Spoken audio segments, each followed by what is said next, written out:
आपने 2023 में फिर से एक इंटरव्यू दिया और उस इंटरव्यू में आपने कहा था कि मैं चुनाव लड़ूंगा। जी बिल्कुल करो। हाँ, आप लेकिन ऐसा क्या कारण रहा है कि आपने चुनाव नहीं लड़ा? कहीं ना कहीं किसी ने क्या खूब कहा है कि संघर्षों के सायों में इतिहास हमारा पलता है, जिस ओर जवानी चलती है उस ओर जमाना चलता है। जवानी भी चली, जमाना भी चला, और जो उम्मीदें थी 2018 और 23 में, लेकिन 2025 आते आते वो थोड़ी सी धुंधली पड़ गई। क्या कारण रहा? आइए, मेहमान जो हमारे साथ हैं बहुत ही खास हैं, बहुत ही सहज, बहुत ही सरल, व्यक्तित्व के धनी।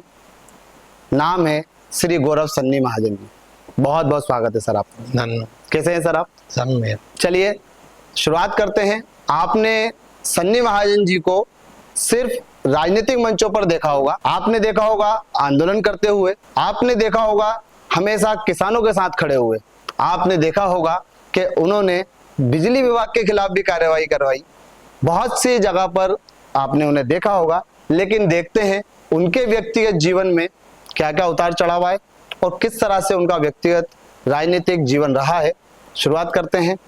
सर, आपका परिवार कश्मीर से है, कश्मीर से बिलोंग करता है, तो दर्शकों को बताइए कश्मीर से सीहोर तक की जो यात्रा रही वो किस प्रकार से? मेरे दादाजी स्वर्गीय दीवान चंद जी महाजन कश्मीर में मजिस्ट्रेट थे, और जो वर्तमान मुख्यमंत्री हैं उमर अब्दुल्ला जी, उनके दादाजी वहाँ पहले नेता होते थे शेख अब्दुल्ला जी। उनको मेरे दादाजी ने एक मामले में, राजद्रोह के मामले में सजा दी थी। जब नेहरू जी प्रधानमंत्री थे देश के, तो नेहरू जी ने उन्हें रिहा करके वजीर आजम बना दिया कश्मीर का। तो जब वो रिहा हुए तो मेरे दादाजी के पीछे पड़ गए, तो वे उसी उनमें मेरे दादाजी की स्थिति ये हो गई कि उनकी हत्या हो सकती थी। तो उस टाइम देश के गृह मंत्री होते थे स्वर्गीय सरदार पटेल जी।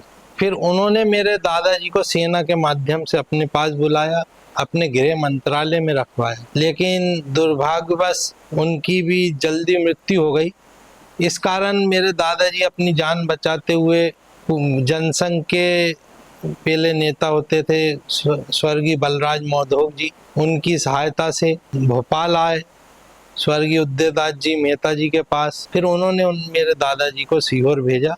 इस तरह हमारी कश्मीर से यहाँ की यात्रा। आप देख सकते हैं, या मैं यूं कहूं कि काफी संघर्षपूर्ण जीवन दादाजी का रहा है। सर, 1957 में आपके दादाजी जो हैं जनसंघ से चुनाव लड़े और परिणाम में कुछ गड़बड़ी हुई, जिससे उन्होंने पिटीशन फाइल की इंदौर में। क्या था पूरा मामला? 1957 में मेरे दादाजी जनसंघ से यहाँ चुनाव लड़े, तो उस समय ये होता था कि सिंबल नहीं होता था, पर्ची रहती थी, उस पे प्रिसाइडिंग ऑफिसर के दस्तखत रहते थे। मतदान केंद्र पे जैसे 2 उम्मीदवार हैं, 3, तो वैसे डिब्बे उनके नाम के रख दिए जाते, उसमें वो मतदाता जाके पर्ची डाल देता था। तो ये डेविस क्लब फैक्ट्री चौराहे पे अभी वहाँ महिला बाल विकास का ऑफिस है, वहाँ गिनती चल रही थी। मेरे तब आष्टा इछावर सीहोर एक विधानसभा होती थी जी। मेरे दादाजी लीड कर रहे थे, लेकिन तभी यहाँ के कलेक्टर ने, क्योंकि उस टाइम कांग्रेस का बोलबाला था, तो उन्होंने शाम को लाइट उड़ा दी और सब पर्ची इधर उधर करके मेरे दादाजी को परिणाम में हारा घोषित कर दिया। क्योंकि मेरे दादाजी स्वयं वकील थे, वकालत करते थे। उन्होंने इंदौर हाई कोर्ट में पिटीशन करी, उस पिटीशन का फैसला हुआ, और उस फैसले में ये हुआ कि अब देश में कोई भी चुनाव होगा वो चिन्ह के माध्यम से होगा। देश का पहला चुनाव मेरे दादाजी को उपचुनाव 1958 में हुआ, चिन्ह जिसमें जनसंघ के चिन्ह से मेरे दादाजी चुनाव लड़े, वो मेरे दादाजी के नाम से ही आज वो कानून बना हुआ, जिसके माध्यम से चिन्ह से ये चुनाव शुरू हुआ। ये बहुत बड़ी बात है, और आपके दादाजी के नाम से ही कानून बनाया गया, और शायद सीहोर की जनता को ये, या ये कहें सीहोर विधानसभा के जनता तक ये खबर अभी तक नहीं होगी, लेकिन आपके माध्यम से पहुंची है। आपके दादाजी के बड़े भाई आर्य समाज से जुड़े थे जी, और उनकी कश्मीर में हत्या कर दी गई, क्या कारण था? मेरे दादाजी के बड़े भाई स्वर्गीय रामचंद्र जी थे, नगर पालिका में नौकरी करते थे। हीरा नगर हमारा मूल गांव है, वहाँ पे नौकरी करते थे। वो शुरू से ही आर्य समाजी विचारधारा के थे, तो वो अनुसूचित जाति की बस्तियों में जाके बच्चों को पढ़ाते थे। जिसको लेके कुछ दबंग लोग विरोध करते थे, मगर मेरे दादाजी के भाई नहीं माने तो उनका उस टाइम ट्रांसफर अखनूर जिले में करा दिया गया। तो अखनूर जब वो वहाँ नौकरी करते थे, वहाँ भी वो जाके दलित बस्तियों में पढ़ाते थे। जब लोगों ने दबंगों ने मना किया तो वो नहीं माने, अपने कार पे लगे रहे। तो एक दिन उनकी दबंग लोगों ने वहाँ पे हत्या कर दी। फिर उसके बाद आर्य समाज, वहाँ बडेरा गांव है, आर्य समाज ने वहाँ उनकी समाधि बनाई। 3 दिन उनका वहाँ महोत्सव लगता। फिर 89 में जगमोहन जी राज्यपाल बन के पहुंचे कश्मीर के। तो जगमोहन जी भी आर्य समाजी थे। जब उन्हें पता लगा तो फिर उन्होंने जम्मू कश्मीर सरकार की तरफ से अब हर 3 दिन वहाँ पे महोत्सव बनता।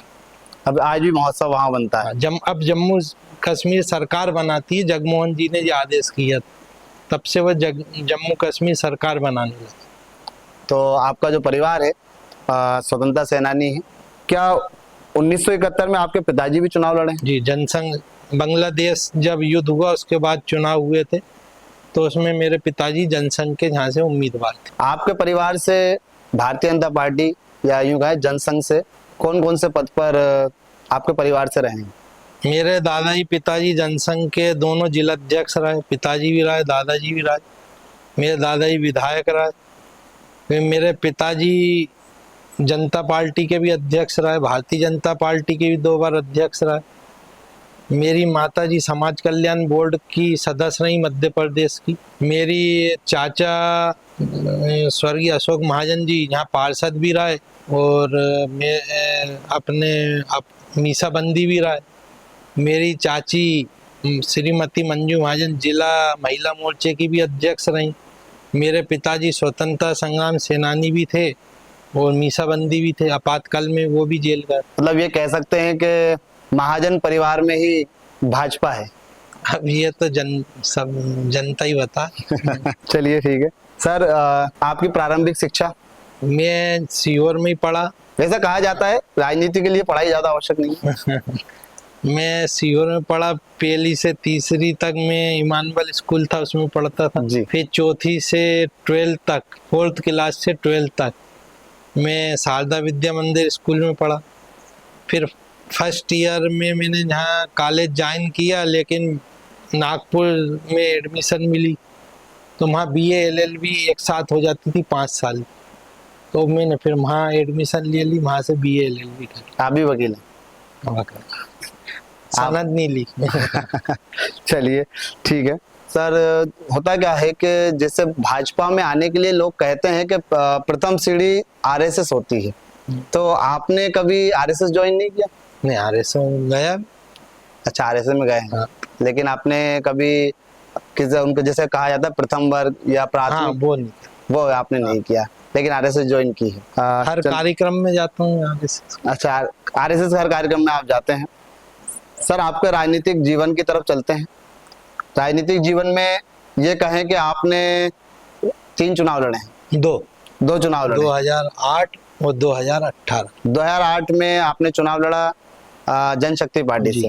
मैंने फार्म भरा निर्दलीय जी।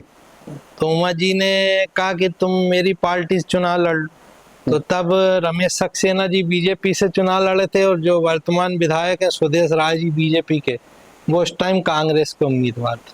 तो मैंने फिर उमा जी ने मुझे कहा कि तुम्हें इससे चुनाव लड़ लो, तो मैंने फिर उनके कहने पे जनशक्ति से चुनाव लड़ा। अच्छा, जनशक्ति से आपने चुनाव लड़ा और 19,000 वोट भी मिले आपको? हाँ, 19,776 वोट। 776 वोट मिले जी। आंकड़ा भी आपको याद है? हाँ। चलिए, मतलब आप समझ सकते हैं कि भाजपा के वरिष्ठ नेता या आपके जनसेवक, उन्हें आपके एक एक वोट की कीमत उन्हें पता है, और वोट जितना वोट आपने उन्हें दिया है और वो संख्या उन्हें याद है। सर मैं आपसे ये जानना चाह रहा था, 19 सितंबर 2018 को आपने एक प्रेस वार्ता रखी और आपने कहा कि सिर्फ भाजपा पार्टी से सिर्फ मुझे ही टिकट मिलेगा जी। और भी आपसे क्वेश्चन किए गए, आपने सिर्फ एक ही जवाब दिया कि मैं सबसे पुराना कार्यकर्ता हूं, मेरा परिवार भाजपा से रहा है, टिकट मुझे ही मिलेगा। जी। लेकिन क्या कारण रहा टिकट आपको भाजपा पार्टी ने नहीं दिया? अब ये तो मुझे आज तक नहीं मालूम। तो आपकी आज तक किसी भी भाजपा के बड़े नेता या पार्टी लेवल पे किसी अध्यक्ष से बात नहीं हुई? नहीं मेरी। अच्छा, अभी तक नहीं हुई। चलिए ठीक है। आपने 2023 में फिर से एक इंटरव्यू दिया और उस इंटरव्यू में आपने कहा था कि मैं चुनाव लड़ूंगा। जी बिल्कुल करूँ। हाँ, आप, लेकिन ऐसा क्या कारण रहा है कि आपने चुनाव नहीं लड़ा? कहीं ना कहीं दो व्यक्ति का मेन रोल रहा। जी एक माननीय शिवराज सिंह जी चौहान जी एवं माननीय राजस्व मंत्री करण सिंह जी वर्मा जी। जी उन दोनों ने मुझे समझाइश दी कि बेटा भी ये चुनाव मत लड़ो, हम तुमसे कह रहे हैं। तो मेरे क्या है, कहीं ना कहीं उनसे व्यक्तिगत संबंध थे। जी करण सिंह जी और मेरे बहुत पुराने, माने 3 पीढ़ी के संबंध हैं। हाँ, करण सिंह वर्मा से आपके जो अभी और आपके अच्छे संबंध बताए जाते हैं। हाँ। जी और पारिवारिक संबंध है। जी शिवराज जी का भी सदैव मेरे परिवार से संबंध रहा, जब से उनका मेरा ही उनसे 87 से संबंध। ऐसा कुछ तो कहा होगा ना उन्होंने? उन्होंने मुझे कहा बेटा हमारी बात को मानो और तुम चुनाव मत लड़ो। तो मैंने फिर उनकी बात को मान ली। ठीक है। शिवराज सिंह चौहान जी तो कृषि मंत्री बन गए केंद्र में, आपको क्या फायदा हुआ? वो कृषि मंत्री, यही इससे बड़ा हमारे लिए क्या सम्मान की बात। नहीं, वो उनके लिए है। आपके नहीं, आपने चुनाव जैसे जब जिसे हम नेता माने, जी चाहे वो शिवराज सिंह जी चौहान हो और करण सिंह जी वर्मा, आज दोनों इस पद पे बैठे, इससे बड़ा हमारे लिए सम्मान की क्या बात। जी वो तो बन गया माने हम बन गए। ये एक कुशल राजनीतिक की तरह बचकर निकल गए आप। आपसे मैं जानना चाह रहा था सर, महाजन परिवार जनसंघ से लेकर आज तक, अभी आपने पूरी जर्नी बताई, जनसंघ से लेकर भाजपा तक वर्षों से पार्टी से जुड़ा रहा, जी। लेकिन फिर भी बीजेपी अपने सबसे पुराने कार्यकर्ता को नजरअंदाज करते हुए किसी अन्य को टिकट दे देती है। हो सकता मुझ में कोई कमी हो। नहीं नहीं, आप में ये मान सकते हैं। चलिए ठीक है, हम मान लेते हैं आप कह रहे हैं तो कि कमी होगी, लेकिन जनता तो ऐसा नहीं मानती। आपका स्वभाव, आपका व्यक्तित्व, ये कहें कि एक नेता से हटकर अगर बात करें तो व्यक्ति आपको कहा ही जाता है कि सहज और सरल स्वभाव के धनी हैं आप। वो तो आपकी मेहरबानी। चलिए, आप जो है सर, सुश्री उमा भारती जी, जिनको आप दीदी कहते हैं और वो आपको छोटा भाई मानती हैं, मैं आपको एक लिस्ट सुना देता हूँ। उमा भारती जी 6 बार सांसद रही, 2 बार विधायक भी रही, 11 साल तक केंद्र में मंत्री रही, लेकिन फिर भी अपने छोटे भाई को टिकट नहीं दिला पाई। नहीं, ये टिकट की तो क्या होता है, राजनीति में परिस्थिति होती है जी। कोई गारंटी नहीं कि हर कोई बड़ा भी नेता किसी को टिकट दिला दे। मैंने क्या कहा आपसे पूर्व में जी कि हो सकता मुझ में कोई कमी हो, इसलिए टिकट नहीं मिला। तो इस बार टिकट की दावेदारी पेश करेंगे? बिल्कुल करूंगा। इस बार टिकट की दावेदारी पेश करेंगे। ये बड़ा सवाल है। और ये हुई ना बात सर, क्योंकि हमारा प्रोग्राम जो है ये हुई ना बात ही है, और आपने जो एक शब्द में बात खत्म कर दी।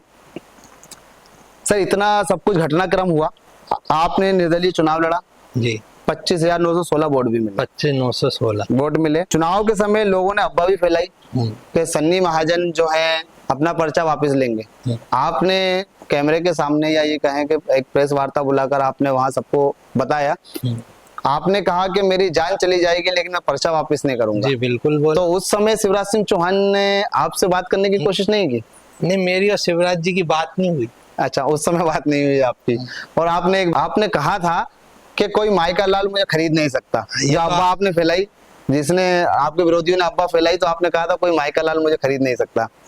तो क्या घटनाक्रम रहा सर? कोई ने ये पोस्ट डाली थी कि मैं बैठ गया हूँ चुनाव जी, और एक पुरानी पार्टी की फोटो थी जो वायरल कर दी गई थी कि जो मंच पे माला पहनाते हुए। तब मैंने कहा था कि जब मैं चुनाव में मैंने पर्चा भर दिया, पर्चा भरा गया, तब वापस नहीं होगा, कोई माइका लाल मुझे खरीद नहीं सकता। चलिए, आपने सीधे सीधे चुनौती दे दी आपके विरोधियों को। तो मैं सर, जो आपने कहा कि कोई माइका लाल मुझे खरीद नहीं सकता, तो मैं दर्शकों से कहना चाहूंगा और आपके लिए कुछ कहना चाहूंगा कि बहती नदिया सी धार बनो, कुल की रक्षा का खार बनो, वीरों का तुम श्रृंगार बनो, मेहमानों का सत्कार बनो, तुम हुंकार बनो, ललकार बनो, यलगार बनो, टंकार बनो, और परसू के फरसे सी धार बनो, जो बख्शशील दे दुश्मन का वो राणा सी तलवार बनो। तो आपसे ये उम्मीद सीहोर विधानसभा के सभी मतदाताओं और ये कह सकते हैं कि सभी आपसे आपको प्रेम करने वाले आपके जो समर्थक हैं वो चाहते हैं कि आप इस तरह का कुछ कार्य करके दिखाएं। मैं आपके माध्यम से ये कहना चाहता हूँ कि मैं 89 से सक्रिय राजनीति में हूँ।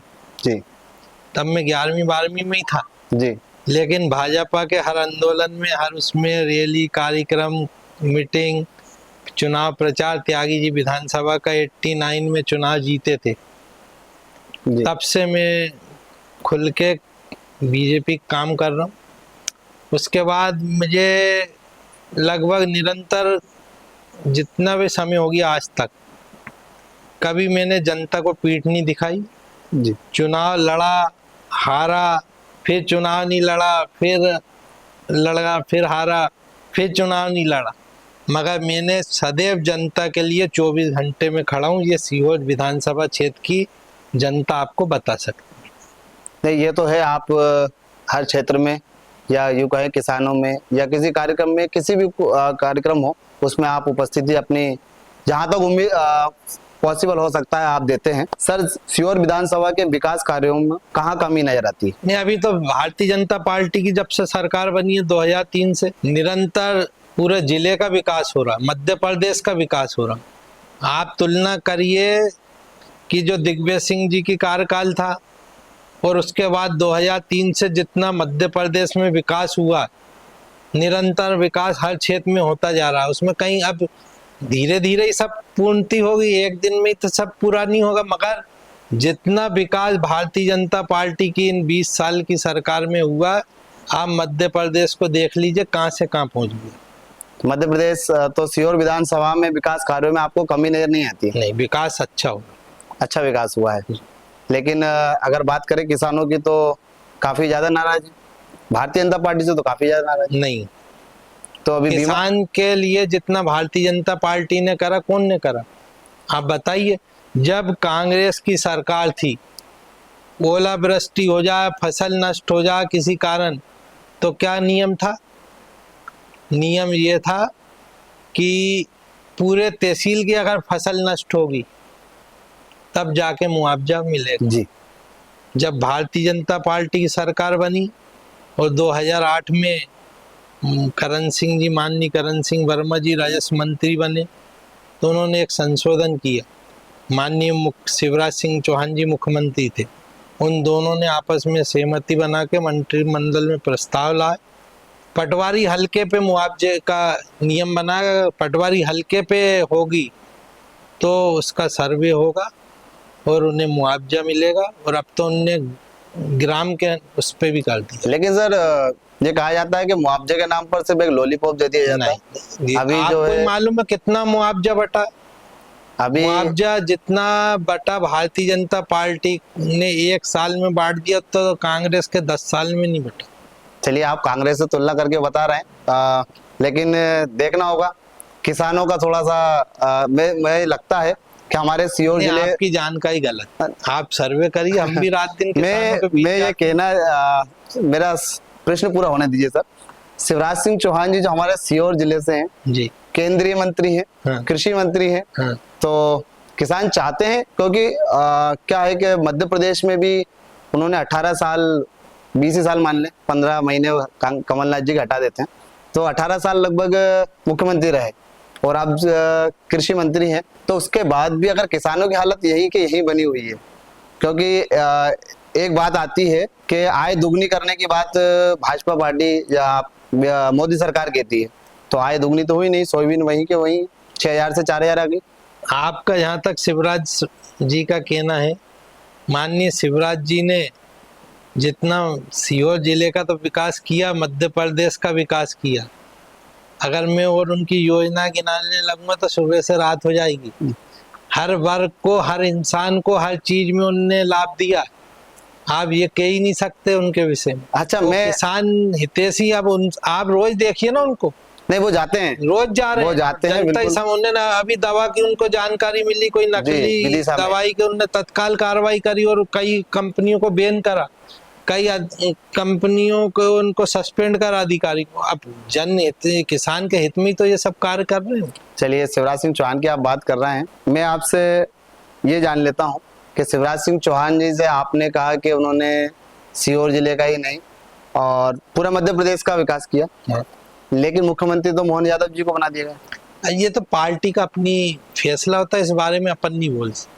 अपन, ये तो बड़े स्तर का मामला, मैं तो बहुत छोटा सा एक साधारण कार्यकर्ता हूँ, पदाधिकारी भी नहीं हूँ। चलिए, वो आप मानते हैं, जैसे कहा जाता है कि लाडली बहनों ने जो है शिवराज सिंह चौहान को मुख्यमंत्री बनाया था, लेकिन भाजपा ने या यूं कहें कि आपके बड़े अधिकारियों ने जो है उन्हें साइड लाइन कर दिया। क्या कहेंगे? आज केंद्र में कृषि मंत्री है। केंद्र में कृषि मंत्री तो, लेकिन उनका दिल तो मध्य प्रदेश में बसता है, वो खुद कहते हैं। वो तो दिल तो रहेगा मध्य प्रदेश में, मगर कृषि मंत्री होने के नाते भी तो मध्य प्रदेश में दिल है। मध्य प्रदेश के भी किसानों की मदद कर रहे हो, देश के किसानों की मदद कर रहे हो। सर चलिए, आप किसानों से थोड़ा सा दूसरी तरफ चलते हैं। मोदी सरकार ने सीए लागू किया जी, और उस समय की वर्तमान सरकार जो थी कमलनाथ जी की सरकार थी जी, और कमलनाथ जी ने सीए लागू करने से इनकार कर दिया। जी। तो आपकी क्या भूमिका रही सीहोर जिले में उस समय? वैसे तो मैं उस समय भारतीय जनता पार्टी में नहीं था जी, लेकिन मैं इस निर्णय के समर्थन में था लागू करने के, और मैंने पूरा एक अभियान चलाया था। एक एक घर घर गया, दुकान दुकान गया, लोगों से उसके समर्थन में मैंने हस्ताक्षर करा के राज्यपाल महोदय के नाम ज्ञापन सौंपा था कि सीए को मध्य प्रदेश में लागू किया जाए। अच्छा, आपने आंदोलन चलाया, समर्थन में आंदोलन चलाया। भाजपा पार्टी में नहीं रहते हुए भी उन्होंने आंदोलन चलाया। जी। चलिए, तो भाजपा में वापसी कैसे हुई? भाजपा में मेरी वापसी 2023 के चुनाव में हुई। 2023 के चुनाव में क्या कारण रहा आपने फिर से भाजपा ज्वाइन कर ली? मैंने आपको पूर्व में बताया कि माननीय शिवराज सिंह जी चौहान और माननीय करण सिंह जी वर्मा जी के, लेकिन हमने एक पोस्ट देखी है, मैंने बीजेपी ज्वाइन करी। सर हमने एक पोस्ट देखी है, साध्वी प्रज्ञा जी आपके साथ सेल्फी लेते हुए नजर आ रही है, उसी समय की बात है। क्या उन्होंने भी कोशिश की आपको बनाने की? हाँ, उन्होंने भी मुझे सुझाव दिया कि आप भाजपा ज्वाइन करो। बीडी शर्मा जी ने भी दी। अच्छा जी, सभी ने हाँ, मुझे लगभग मेरे सभी भाजपा के वरिष्ठ नेताओं से, क्योंकि मैं तो 3 पीढ़ी से इसी पार्टी में रहा हूँ, तो कहीं ना कहीं व्यक्तिगत संबंध है, तो सभी लोगों ने मुझे सुझाव दिया कि तुम बीजेपी ज्वाइन करो। जब बड़े बोलते हैं तो माननी भी पड़ती है। चलिए ठीक है, आपने कमलनाथ जी सरकार का विरोध किया, लेकिन हमने सुना है कि आपके संबंध जो है दिग्विजय सिंह जी से भी अच्छे हैं और लोकसभा चुनाव के समय वो आपके घर भी आए थे। मैं जब 2018 में निर्दलीय चुनाव लड़ा जी, उसके 6-8 महीने बाद ही लोकसभा का चुनाव था, तो आदरणीय दिग्विजय सिंह जी भोपाल लोकसभा क्षेत्र से कांग्रेस के उम्मीदवार थे, तो वो सीहोर में एक कार्यक्रम में आए थे पार्टी कार्यकर्ताओं की, तो तब वो मेरे घर आए थे। जी, कुछ ऑफर भी दिया? नहीं, अब क्योंकि उस टाइम में बीजेपी में नहीं था और निर्दलीय उम्मीदवार था, मुझे 25,916 वोट मिले थे जी। तो दिग्विजय सिंह जी ने मुझसे कहा कि तुम मेरे चुनाव में मदद करो अभियान, तो इसलिए वो मेरे घर आए। फिर आपने जवाब दिया होगा, इनकार? मैंने उन्हें विनम्रता से कहा कि मैं कांग्रेस का समर्थन नहीं कर सकता, चाहे जो। हाँ, मैंने यही बोला। नहीं, हाँ वो ठीक है। हाँ। मैं सर एक ये भी जानना चाह रहा था, मगर उनकी मैं एक बात जी की तारीफ करना चाहता हूँ कि जिस दिन मैंने उनका समर्थन नहीं करा, जी, वो शायद सबसे ज्यादा विरोध भी मैंने ही करा। सबसे ज्यादा साध्वी प्रज्ञा ठाकुर जी का प्रचार भी मैंने ही खुल के करा। जी, लेकिन जिस दिन मेरे पिताजी की मृत्यु हुई उस दिन दिग्विजय सिंह जी तेलंगाना में थे। जी, उनका मुझे शाम को ही फोन आया मुझसे, वो 3 बार नेटवर्क गड़बड़ा था, माने आवाज 3 बार उनका फोन कटा, मगर तीनों बार उनने मुझे रिपीट से फोन करा और मुझसे सब जानकारी ली कि कैसे पिताजी की मृत्यु हुई। ठीक है। सर अगर भाजपा पार्टी से टिकट नहीं मिलता तो कांग्रेस का दामन थामेंगे, क्योंकि आपके संबंध तो दिग्विजय सिंह से अच्छे हैं? भाजपा पार्टी से मुझे पूरी संभावना टिकट मिलेगा। टिकट मिलेगा, ये बात आपने 2018 में भी कही थी। आज भी कह रहा हूँ। आज भी कह रहा है। आपको उम्मीद है, तो उम्मीद का दामन जो है कायम रहना चाहिए। प्रश्न आपसे कर देता हूँ, आपके व्यक्तिगत जीवन में भी या ऐसा कहें कि आपके राजनीतिक जीवन में भी ऐसा हुआ होगा, आपके निजी जीवन में सबसे बड़ी चुनौती क्या रही? अब चुनौती तो जीवन में हर क्षेत्र में रोज होती है। नहीं, कोई ऐसी बड़ी चुनौती जो आपको लगा हो कि यार ये, हाँ मैं इसको पार करने में थोड़ा असमर्थ हूँ, या मुझे ऐसा एहसास होता है कि मैं इसको पार नहीं कर पाऊंगा? अभी तक तो भगवान की कृपा रही, ऐसी कोई चुनौती आई। ऐसी कोई चुनौती अभी तक आई नहीं है। आपके जीवन में सबसे प्रभावशाली व्यक्ति? अटल बिहारी वाजपेयी। अटल बिहारी वाजपेयी जी आपके जीवन में प्रभावशाली व्यक्ति आप मानते हैं। ऐसा कोई व्यक्तित्व जिसके साथ आप भोजन करना चाहते हो कि भाई मैं उनके साथ समय बिताऊं, उनके साथ भोजन करूं? हमारे देश के यशस्वी प्रधानमंत्री नरेंद्र मोदी जी। नरेंद्र मोदी जी के साथ आप करना चाहेंगे, बिल्कुल सही है। मैं एक चीज और जानना चाह रहा सर, ऐसी कोई आदत जिसकी वजह से आपको कभी परेशानी हुई हो, आपकी व्यक्ति ऐसी कोई आदत हो जिसकी वजह से आपको परेशानी हुई हो? जैसे मैं अपनी बता देता हूँ, मैं हमेशा कार्यक्रमों में लेट पहुंचता हूँ, स्कूलों में लेट पहुंचता हूँ, मैं एक शिक्षक भी हूँ, स्कूलों में लेट पहुंचता हूँ, ये मेरी एक आदत है, या यूं कहें कि लेट लतीफ। ऐसी कोई आपकी आदत? अन्याय सहन नहीं कर सकते और उसके कारण कईयों से मेरा विरोध हुआ। अच्छा, कहीं से आपका विरोध भी हुआ है, आप अन्याय से नहीं कर सकते। अगले 5 सालों में ऐसी कोई योजना जो आप हासिल करना चाहते हैं? अब ये तो भविष्य के गर्भ में लिखा क्या हो, बाकी अपना मिशन है, उस मिशन पे कार्य कर रहे हैं। चलिए, राजनीति से हटकर थोड़े से बात कर लेते हैं। तो मध्य प्रदेश में भाजपा की सरकार है, और भाजपा की सरकार होने के बावजूद अगर कोई गलत नीति या यूं कहें अधिकारियों के द्वारा जनता को परेशान करना, तो उनके लिए हमेशा साथ खड़े हैं सन्नी महाजन जी। तो सर, आपने कई आंदोलन किए जनता के पक्ष में, भले ही सरकार भाजपा की थी, थोड़ा सा बताइए आंदोलन के बारे में। कई बार ऐसे मुद्दे आए, जैसे तब भी मैं वैसे तो निर्दलीय था जी, कि जैसे जिला अस्पताल में सोनोग्राफी की बंद थी जी, तो बाहर प्राइवेट भेजा जाता था, तो उसके लिए मैंने बहुत आंदोलन किया। फिर बाद में हॉस्पिटल प्रशासन ने बाहर के डॉक्टरों की ड्यूटी लगाई, अब महिलाओं की सोनोग्राफी शुरू हुई। ये अपना सिटी स्कैन था जी, तो बीपीएल वालों से शायद 1700 रुपये लिए जाते थे जी, और इनसे एपीएल वालों से 2500 या 3200 कुछ ऐसे रुपए लिए जाते थे। तो मैंने इसके खिलाफ भी आंदोलन करा, तो फिर बीपीएल वालों का माफ़ कर दिया गया, एपीएल वालों का 600 करा, फिर बाद में उसे भी माफ़ कर दिया गया। आज निःशुल्क हो रहा। इन जहाँ कमलनाथ जी की सरकार में 100 यूनिट बंद कर दी गई थी जो शिवराज जी के द्वारा दी जाती थी, तो फिर उसके खिलाफ मैंने एमपीवी का घेराव करा था जी। उसके जब घेराव के बाद अब पूरे मध्य प्रदेश में फिर लागू हुई 100 रुपये यूनिट। कई बार किसानों के मुआवजे के लिए भी मैंने शामपुर तहसील भी घेराव किया, सड़क के मामले में भी घेराव किया। मैं जहाँ तक अपने से बस में हुआ जनता के हित में मैं 24 घंटे मैंने लड़ाई लड़ी। आपने पूरी तरह से कोशिश की कि जनता को कैसे ना कैसे न्याय मिले। ये तो हमारा फर्ज है, अगर यही नहीं करेंगे तो फिर इस क्षेत्र में कार्य करने का कोई उचित नहीं। चलिए, सर, ये कहा जाता है कि आप राजनीति नहीं करते, राजनेता हैं लेकिन राजनीति नहीं करते, ऐसा क्या कारण है? आपके विपक्षियों से भी आपके वैसे ही संबंध है जैसे आपके पक्ष में रहने वाले लोगों से? मेरे सबसे मधुर संबंध है जी, और कहीं ना कहीं मेरे पारिवारिक पृष्ठभूमि ऐसी है, क्योंकि 3 पीढ़ी से मेरे परिवार के लोगों से व्यक्तिगत संबंध है, तो कहीं ना कहीं एक दूसरे से जुड़ाव है। वही जुड़ाव, वही मूल कारण है कि मेरी कोई राजनीतिक विरोध नहीं है किसी से। आपका राजनीतिक विरोध ना हो, ये कह सकते हैं कि आपने जनता में एक पकड़ बना के रखी है।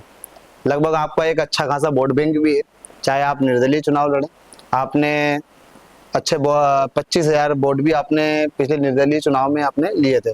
क्या राज है जनता में पकड़ का? अब ये तो जनता ही बता सकती है, बाकी उनका प्रेम आशीर्वाद है मुझ पे और हमेशा उनका बना हुआ आशीर्वाद।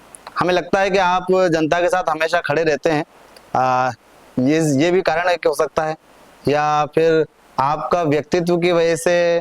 अब ये तो पब्लिक ही बताएगी, बाकी सदैव मेरे परिवार पे सीहोर जिले की जनता का आशीर्वाद रहा है।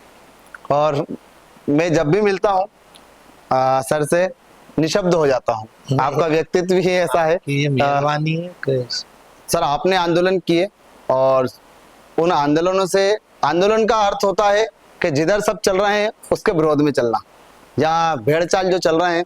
तो गांव की कहावत है कि लीक लीक तीनों चले, कायर कूत कपूत, और लीक छोड़ तीनों चले, शायर सिंह सपूत। हमारा नेक्स्ट जो सेगमेंट है वो है प्रश्नों की बौछार, जो कि हम सभी पर करते हैं। और अब देखना होगा कि कुशल राजनीतिज्ञ की तरह क्या महाजन जी हमारे जो प्रश्नों की जो बौछार है उससे बच निकलते हैं, या सटीक जवाब हमें देते हैं, ताकि हमें कहने का मौका दें कि ये हुई ना बात। सर पहला प्रश्न सर, सीहोर में आपके राजनीतिक दोस्त कौन? मेरा सभी दोस्त। आपके सभी दोस्त हैं, विपक्षी कोई नहीं है? आपने तो बोला भी। चलिए, ये तो आपने मुझे ही बता दिया। सीहोर विधानसभा का सबसे लोकप्रिय नेता? यह तो जनता ही बता सकती है, और कोई नहीं बता सकता। अच्छा, ये जनता बताएगी, तो आपके हिसाब से? मतलब जनता राय देगी, मैं कैसे बोल सकता? अच्छा चलिए, आप अपना नाम भी ले सकते हैं। नहीं, मैं क्यों लूं? एक कुशल राजनीतिज्ञ की तरह सर निकलते भैया बचते नजर आ रहे हैं। सीहोर विधानसभा में कांग्रेसी नेता जो आपको पसंद हो? सभी नेता पसंद। कांग्रेसी नेता की बात सब। कर रहा हूँ। सभी नेता आपको पसंद है? सब अपने अपने हिसाब से ही कार्य कर रहे हैं? सबसे मेरे संबंध। अच्छा, संबंध आपसे है तो सभी नेता आपसे को पसंद है। मैंने आपसे पहले भी पूछा था, फिर से पूछ लेता हूँ। अगर भाजपा से टिकट ना मिले तो निर्दलीय या किसी दल का हाथ थामेंगे? भाजपा से मुझे उम्मीद है कि अपनी पहले कोशिश करूंगा, टिकट मिलने की उम्मीद है, क्योंकि परिसीमन हो रहा है, सीट बढ़ेगी। अच्छा, परिसीमन हो रहा है। हाँ। पूरी उम्मीद है? सीट बढ़ेगी तो या आपने बताया नहीं, शिवराज सिंह चौहान ने आपको आश्वासन दिया हो? मैंने आपको बोला ना, परिसीमन 26 में हो रहा है जी, तो सीट बढ़ेगी ही। तो मुझे पूरी उम्मीद है कि सीहोर विधानसभा के, अब जिले में बढ़ेगी तो परिसीमन होगा, तो पूरी विधानसभा चारों की कुछ ना कुछ काटापीटी होके सीट बढ़ेगी। तो मुझे पूर्ण विश्वास है कि मुझे भारतीय जनता पार्टी का टिकट मिलेगा। अच्छा, क्योंकि एक अतिरिक्त सीट हो जाएगी। अच्छा, आपको पूरी उम्मीद है, और उम्मीद करते हैं कि उम्मीद पर दुनिया कायम है और आपको टिकट मिले, और जन जन के लाडले सन्नी महाजन जी भी विधायक बने सीहोर विधानसभा से। चलिए सर, मेरा अगला प्रश्न, मध्य प्रदेश में अब तक का सबसे लोकप्रिय मुख्यमंत्री? शिवराज सिंह चौहान। शिवराज सिंह चौहान जी। चलिए, आपने कहा शिवराज सिंह चौहान। देश का सबसे ईमानदार नेता? भारतीय जनता पार्टी के तो सभी नेता ईमानदार, सभी ईमानदार नेता हैं। तो बाहर से आने वाले सभी कांग्रेस, ये कहें कांग्रेस से, कांग्रेस के बाहर से आने वाले सभी नेताओं को भाजपा ले लेती है, चाहे वो भ्रष्टाचारी हो? ये तो पब्लिक बताएगी। मेरे आपने नेता का बोला तो अच्छा, चलिए ठीक है। सबसे भ्रष्टाचारी नेता? केजरीवाल। केजरीवाल जी सबसे भ्रष्ट नेता है। या मैंने कहा था सर, आप जो है बिल्कुल, अगर जवाब एक बार में देंगे तो हमें कहने का मौका मिलेगा। ये हुई ना बात सर। ऐसा कहा जाता है सीहोर जिले से एक ही कैबिनेट मंत्री हैं, माननीय श्री करण सिंह जी वर्मा जी। आपके और उनके बहुत अच्छे संबंध हैं सर, उनके बारे में बताइए। या आपकी कभी किसी मामले में या राजस्व मंत्री हैं तो किस प्रकार से आपकी किसी मामले में उनसे बात हुई हो? माननीय करण सिंह वर्मा जी के मेरे परिवार के 3 पीढ़ी के संबंध। अच्छा। जब 1984 में प्रथम चुनाव लड़े थे, तब मेरे दादाजी जिला भारतीय जनता पार्टी के अध्यक्ष थे। तब से उनके और हमारे बीच पारिवारिक संबंध। किसी मामले में उनसे बात हुई हो? अब जनता की समस्याओं को लेके उनसे बात होती रहती है। अच्छा, जनता की समस्याएं का अगर समाधान आपको चाहिए तो आप सन्नी महाजन जी से मिलिए, बिल्कुल आपको समाधान मिलेगा। अब जितना मैं कोशिश करूंगा, करता ही हूँ। अच्छा, आपसे जितना बन सकता है बिल्कुल करेंगे। हम देखते हैं कि जब भी अगर देश की बात होती है और क्रिकेट की बात ना हो और क्रिकेट में भी क्रिकेट के भगवान की बात ना हो तो ऐसा हो नहीं सकता। जब भी कोई वर्ल्ड कप या कोई मैच हिंदुस्तान जीतता है तो उसकी शुभकामनाएं अपने सोशल मीडिया के माध्यम से महाजन जी हमेशा देते आए हैं। तो क्या सर क्रिकेट में भी आपका रुझान है? बचपन से। अच्छा, बचपन से क्रिकेट में रुझान रहा है। सर मैं अब 2 नाम लेना चाहूंगा। यहाँ राजनीति से हट के बात है, आपकी पसंद की बात आ रही है। आपने शायद हो सकता है कपिल देव के जमाने से ही आप क्रिकेट को पसंद करते हो। सुनील गावस्कर। अच्छा, सुनील गावस्कर के तो उन्हीं का फैन था। अच्छा, उन्हीं के फैन हो आप। तो मैं आपसे 2 नाम लूंगा, आपको एक को चुनना है। सुनील गावस्कर, कपिल देव। सुनील गावस्कर। सुनील गावस्कर। सुनील गावस्कर, सचिन तेंदुलकर। सुनील गावस्कर। सुनील गावस्कर। चलिए, आपने तो क्रिकेट के भगवान को ही नकार दिया। उनके सुनील गावस्कर तो उन्हीं के गुरु थे। अच्छा, सुनील गावस्कर उनके गुरु थे। सुनील गावस्कर से थोड़ा सा हम आगे बढ़ जाते हैं। अब कप्तानों की बात कर लेते हैं। रोहित शर्मा, महेंद्र सिंह धोनी। महेंद्र सिंह धोनी। महेंद्र सिंह धोनी। महेंद्र सिंह धोनी, विराट कोहली। महेंद्र सिंह धोनी। महेंद्र सिंह धोनी। महेंद्र सिंह धोनी, सचिन तेंदुलकर। महेंद्र सिंह धोनी। महेंद्र सिंह धोनी। उससे तो अच्छा आप महेंद्र सिंह धोनी के फैन लग रहे हैं। फैन नहीं हूँ मगर उनसे अच्छा कैप्टन नहीं था। अच्छा, उनसे अच्छा कप्तान नहीं है। उसकी लीडरशिप का फैन है भाई साहब। ये तो क्रिकेट की बात हो गई। अब अंतिम मेरा जो प्रश्न है वो मैं ये वहां से लेने वाला हूँ जहां सभी ये सोचते होंगे कि पार्टी की बात तो सभी करते हैं, आज विपक्ष की बात कर लेते हैं। कांग्रेस से मुख्यमंत्री रहे दिग्विजय सिंह जी, कमलनाथ जी, आपका पसंदीदा कौन? दिग्विजय सिंह निश्चित कमलनाथ से बहुत ही अच्छे मुख्यमंत्री थे। कमलनाथ जी से अच्छा दिग्विजय सिंह जी थे। पब्लिक के हिसाब से कमलनाथ जी तो मुझे लगता किसी मिलते ही नहीं थे, तो कॉर्पोरेट मुख्यमंत्री थे। नहीं, वो आपने कहा ठीक है, लेकिन दिग्विजय सिंह के राज में जनता काफी ज्यादा परेशान थी। परेशान तो कमलनाथ जी के टाइम भी थी, वो तो दोनों एक समान थे, मगर फिर भी उन दोनों की तुलना करो तो उसमें दिग्विजय सिंह जी बेहतर मुख्यमंत्री। अच्छा, दिग्विजय सिंह जी बेहतर मुख्यमंत्री उन दोनों की तुलना में। अच्छा, दोनों की तुलना, कमलनाथ की और दिग्विजय सिंह की तुलना में बोल रहा हूँ। जी जी बिल्कुल। हाँ, हम शिवराज सिंह चौहान जी को पर या मोहन यादव जी पर नहीं ले जा रहे। ये थी बातें हमारे जन जन के लाडले और जनसेवक, वरिष्ठ नेता, भाजपा के वरिष्ठ नेता माननीय श्री गौरव सन्नी महाजन जी से। तो सर, सीहोर की जनता को लिए कोई संदेश? सर्वप्रथम तो मैं सभी को नवरात्रि और दशहरे की शुभकामनाएं देता हूँ और माता रानी से विनती अनुरोध करता हूँ कि हम सबके जीवन में सुख शांति समृद्धि प्रदान करें, सबके जीवन में खुशहाली दें। साथ में मैं सीहोर जिले की जनता को ये भी कहना चाहता हूँ कि मैं आपके साथ सुख दुख में सदैव खड़ा हूँ। जब भी आपको मेरी ज़रूरत होगी तो मैं आपके साथ कंधे से कंधा मिला के खड़ा मिलूंगा।